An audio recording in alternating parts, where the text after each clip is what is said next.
Hello बच्चों, आज हम पढ़ने जा रहे हैं important question answer of chapter 1 के second number poem dust of snow, class 10th। इसके राइटर हैं रॉबर्ट फ्रॉस्ट। तो चलो स्टार्ट करते हैं क्वेश्चन नंबर 1 से।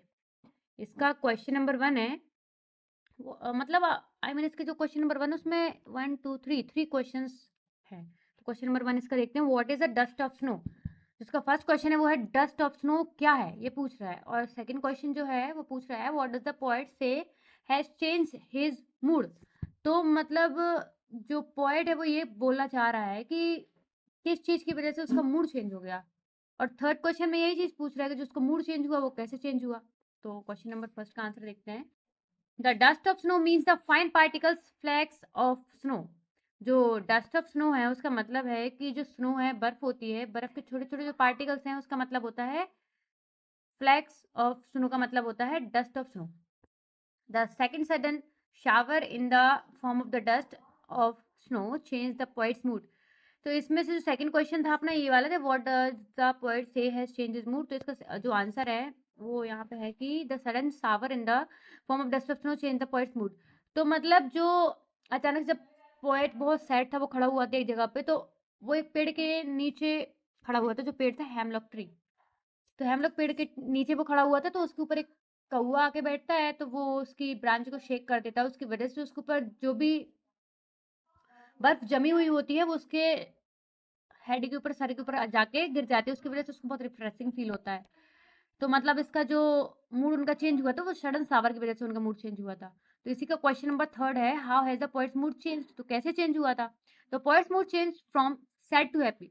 अपन को पता है कि वो पोएट जो था वो बहुत सैड था, सैड से हैप्पी उसका मूड चेंज हुआ था। फिर he felt refresh and wanted to enjoy rest of the day. फिर उसके बाद जब उसका मूड चेंज हुआ तो उसको बहुत रिफ्रेशिंग फील हुआ। उसके बाद उसने पूरा जो उसका दिन था वो अच्छे से एंजॉय किया। Here the second question. Second question है, how does the frost present nature in this poem. जो फ्रॉस्ट हैं अपने राइटर हैं, उसने नेचर को इस पोएम में कैसे प्रेजेंट करा है। ये आपका फर्स्ट क्वेश्चन है क्वेश्चन नंबर सेकंड से। और इसी का सेकंड पार्ट है, the following question may help you to think of the answer. ये जो क्वेश्चन है और इसमें आपको इंडिकेशन दिए गए हैं 1 2 3 करके, उससे देख के उसको रीड करके आप आंसर अपना गेन कर सकते हैं। तो फर्स्ट इंडिकेशन है जो आपको क्वेश्चन में गिवन किया जाएगा अगर ये एग्जाम में क्वेश्चन आएगा तो, what are the words that are usually named in poems. तो वो कौन से वर्ड्स हैं जो पोएम में यूजुअली यूज किए गए हैं और नेम्ड किए गए हैं। Do you think crow is often mention in the poem. आप क्या सोचते हो कि पोएम जो क्रो है उसका बार बार जिक्र हुआ है क्या पोएम में। इसका आंसर देना है। What images come to your mind when you think of crow. आपके माइंड में कौन सी इमेजेस आती हैं जब आप किसी क्रो के बारे में, कौवे के बारे में सोचते हो। And second indication is again what is a hemlock tree. आप मतलब आपका क्वेश्चन पूछा जाएगा इस चैप्टर में जो हेमलॉक ट्री उसका उसके बारे में बताया गया है, तो वह हेमलॉक ट्री का मतलब है क्या। हेमलॉक ट्री का मतलब बताना है आपको।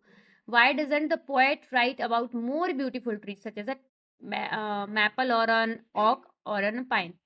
मतलब तो ये जो राइटर जो है वो उसने सिर्फ हेमलॉक ट्री के बारे में क्यों बताया है। वो और कुछ ब्यूटीफुल ट्रीज हैं जैसे कि मैपल का ट्री हो गया, ओक का ट्री हो गया, पाइन।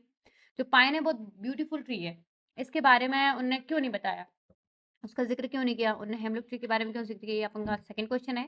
थर्ड क्वेश्चन है, what do the crow and hemlock represent Joy और सॉरो। अब जो थर्ड है वो आपको ये पूछ रहा है कि जो क्रो और हेमलॉक ट्री है वो क्या रिप्रेजेंट करता है। जॉय मतलब खुशी, या फिर सॉरो या फिर दुख। तो what does the dust of snow that the crows shakes off a hemlock tree stand for. तो जो डस्ट ऑफ स्नो है उसमें जो हेमलॉक ट्री है उससे जब जो क्रो है वो उसको शेक करता है तो उसके ऊपर से जो स्नो गिरती है तो उसका इंडिकेशन किस तरफ जा रहा है, तो वो क्या शो करता है। तो अब अपन इसके आंसर्स रीड करते हैं।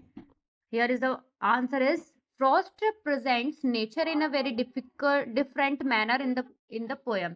तो जो रॉबर्ट फ्रॉस्ट हैं वो नेचर को बहुत अलग तरीके से इस पोएम में प्रेजेंट करते हैं, मतलब शो करते हैं, दर्शाते हैं। तो इसका जो पहला पॉइंट है वो बताता है, generally poets take the words and trees which are known for their beauty and good qualities like peacock, carrot, cuckoo, myna and trees full of beautiful flowers and fruits etcetera. देखो generally अक्सर क्या होता है कि जो poets होते हैं, किसी भी पोएम जो राइटर होते हैं वो क्या करते हैं कि जो वर्ड्स हुए, पक्षी हुए, ट्रीज हुए, पेड़ हुए, तो वो उनका यूज़ करते हैं जो अपनी सुंदरता के लिए, ब्यूटीनेस के लिए और अच्छी क्वालिटीज़ के लिए जाने जाते हैं। जैसे कि पीकॉक हो गया, मतलब मोर हो गया, वो कितनी ब्यूटीफुल होती है, सबको पसंद आती है।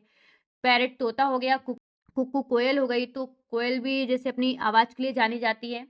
और मीना हो गया, और ट्रीज़ जैसे कुछ ब्यूटीफुल फ्लावर्स और फ्रूट्स, कुछ ऐसे ट्रीज़ जिनके जो फ्लावर्स और फ्रूट्स हैं वो बहुत ज़्यादा खूबसूरत है, उनका भी इंडिकेशन अलग-अलग पोएम्स में दिया जाता है। लेकिन इस पोएम में पोएट ने हेमलॉक ट्री, जो एक पॉइज़नस ट्री है, बहुत ज़्यादा जहरीला पेड़ है, उसके बारे में इन्होंने बताया है। और जो क्रो है बहुत बदसूरत, अपन उसके बारे में जब सोचते हैं तो बहुत बेकार थॉट आता है, काला कौवा। तो क्रो ने, जो मतलब पोएट हैं, उन्होंने इसके बारे में क्यों बोला है, तो which is not often used in the poem. तो मतलब उन्होंने कौवा और हेमलॉक ट्री के बारे में यहाँ पे बातचीत करी है, और बाकी ब्यूटीफुल ट्रीज और प्लांट्स के बारे में बात इसलिए नहीं करी है। देखते हैं।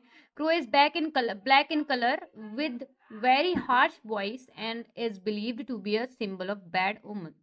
अपन जानते हैं कि जो क्रो है वो काला, पूरा पूरा काला कौवा होता है, ठीक है। और विद वेरी, उसकी जो आवाज है बहुत कड़वी है, and believed to be symbol of, उसको अपन बुरा मानते हैं, मतलब बैडनेस का सिंबल है। तो thinking of a crow brings very depressing and Shoriful pictures of our mind. जब अपन कौवे के बारे में सोचते हैं तो अपन का माइंड में बहुत ज़्यादा डिप्रेसिंग फील होता है, और दुख दुख भरी पिक्चर अपन के माइंड में आती है। तो अपन देख सकते हैं कि मतलब कौवे की कितनी बुराई करी गई है इस चैप्टर में। आगे देखते हैं, आई मीन पोएम में। सेकंड पॉइंट है, hemlock tree is poisonous plant. जैसे मैंने आपको बताया था कि जो हेमलॉक ट्री है बहुत ज़्यादा जहरीला पेड़ है, प्लांट है, विद स्मॉल व्हाइट फ्लावर्स। इसमें छोटे छोटे व्हाइट कलर के फ्लावर्स होते हैं, लेकिन ये पॉइजनस है, जहरीला है। The poet Robert Frost didn't choose to use an oak. जो रॉबर्ट फ्रॉस्ट पोएट हैं, इसके लेखक हैं, उन्होंने ओक का यूज नहीं करा। ओक जो एक प्लांट है, ब्यूटीफुल प्लांट है। मैपल भी ब्यूटीफुल प्लांट है। पाइन ट्री भी जो है बहुत ब्यूटीफुल है, इसका इन्होंने यूज नहीं करा। इंस्टेड ही चूज, इनके यूज की जगह पे उन्होंने एक हेमलॉक ट्री का यूज करा है। And left all the beautiful trees present in the world. World में, पूरी दुनिया में इतने सारे प्लांट्स हैं, उनको छोड़ के इन्होंने हेमलॉक ट्री का यूज करा है। इसके पीछे कोई ना कोई तो रीजन होगा। Actually he did so to present his mood and feelings. अब पता चला अपन को एक्चुअली जाके फाइनली कि यहाँ पे उनने इसका यूज इसलिए करा है क्योंकि उनको अपना दुख और जो उनका बैड मूड था उसको शो करना था। तो बुरी चीज को, ऑब्वियसली बुरी चीज से अपन इंडिकेशन दे सकते हैं। The crow, and third point is the crow and hemlock tree represent sorrow and depression. जैसे अपना थर्ड पॉइंट पूछ रहा था, तो जो क्रो है और हेमलॉक ट्री है वो दुख और डिप्रेशन को शो करता है।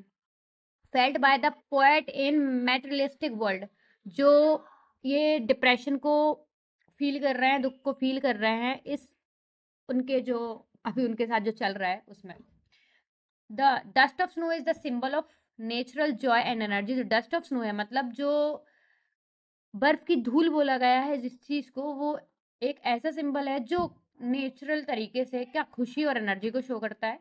The dust of snow that the crow sex of a hemlock tree means passing through the sad and depressing movement, the poet is entering into the time of full joy and optimism। मतलब जो poet था वो बहुत ज्यादा sad था, तो उससे वो हैप्पीनेस वाले क्राइटेरिया में जाके एंटर कर लेता है। तो मतलब उसका मूड जो है वो पूरी तरह से चेंज हो जाता है, इसलिए वो उसको जॉय और एनर्जी से शो कर रहा है डस्ट ऑफ स्नो को। अपन का I think second question and हो चुका है, एंड अब अपन थर्ड क्वेश्चन स्टार्ट करते हैं। आई होप कि तुम लोगों को बहुत अच्छे से समझ में आया होगा। सेम इसी अपना लास्ट क्वेश्चन है, मतलब आई मीन सारे खत्म हो चुके हैं।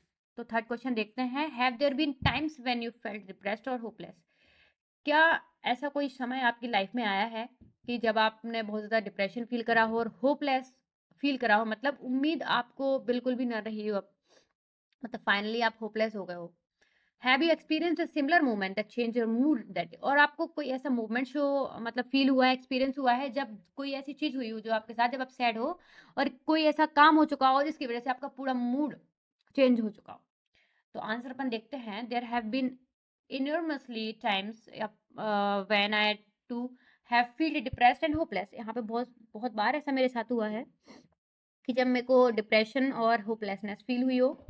समटाइम्स, कभी कभी क्या होता है, such movements were aroused by the other people's behavior and attitude and sometimes due to my own conduct। कभी कभी ऐसा दूसरे लोगों की वजह से होता है, उनके बिहेवियर की, उनके एटीट्यूड की वजह से ऐसा आ जाता है कि मतलब हमारा मूड जब खराब हो जाए, और वही लोग अपन का मूड ठीक भी कर। कभी कभी ऐसा होता है कि मेरी खुद की हरकत की वजह से मेरे को बैड फील होता है। On one occasion when I was very upset, एक बार क्या हुआ कि मैं बहुत अपसेट थी एंड था, जो भी हुआ, I went out for a walk, तो मैं वॉक के लिए चला गया। While walking in the park, जब मैं पार्क में वॉक कर रहा था, I saw a girl playing with a puppy, embracing and feeding him, तो मैंने एक लड़की को देखा जो एक पप्पी को खिला रही थी, मतलब उसके साथ खेल रही थी और उसको सांत्वना दे रही थी किसी चीज की, और उसको फीड भी कर रही थी, मतलब कुछ खिला रही थी। This little joy that they shared changed my mood and I felt very happy for the rest of the day। तो फिर क्या हुआ, इसकी मतलब उस लड़की की जो मतलब हमने दया भावना देखी, उसको देख कर ना मेरा पूरा मूड चेंज हो गया और फिर मुझे बहुत ज़्यादा हैप्पी फील हुआ, खुश फील हुआ, और बाकी का बचा हुआ दिन जो मेरा बहुत अच्छे से गुजरा। And I also join the two and played with them, और फिर मैंने भी उसको उन दोनों को ज्वाइन करा और उनके साथ मैंने भी खेला। तो मतलब अपने डस्ट ऑफ स्नो चैप्टर के जो हैं वो 3 आंसर्स थे, मेन इंपॉर्टेंट है, इसमें से कोई ना कोई आंसर मोस्ट आएगा, लेकिन जो क्वेश्चन नंबर 1 है, इसमें से वो कोई सा भी क्वेश्चन आपको उठा के पूछ सकते हैं। जो मतलब फर्स्ट क्वेश्चन है what is dust of snow, ये इतना क्वेश्चन भी पूछ सकते हैं, तो इसका आप सिमिलर पॉइंट खत्म होने तक आंसर दे सकते हैं। और सेकंड और थर्ड क्वेश्चन भी पूछ सकते हैं, तो ये आपके लिए बहुत ज़्यादा हेल्पफुल होगा। And thank you everyone video के एंड तक हमारे साथ जुड़े रहने के लिए। आई होप कि आप सबको सारे आंसर बहुत अच्छे से समझ आए होंगे। तो मिलते हैं फिर से अगली वीडियो के साथ। धन्यवाद।